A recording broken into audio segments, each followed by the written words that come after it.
आज काय आपण हॉटेल आलोय आपण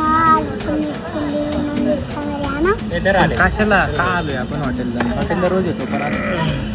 आज माझा बर्थडे म्हणून किती वर्षाचं झालं 7 वर्षाचं झालं 7 वर्षाचं झालं 6 इयर्स चालू आलं आणि काय मागवायचं जेवायला चल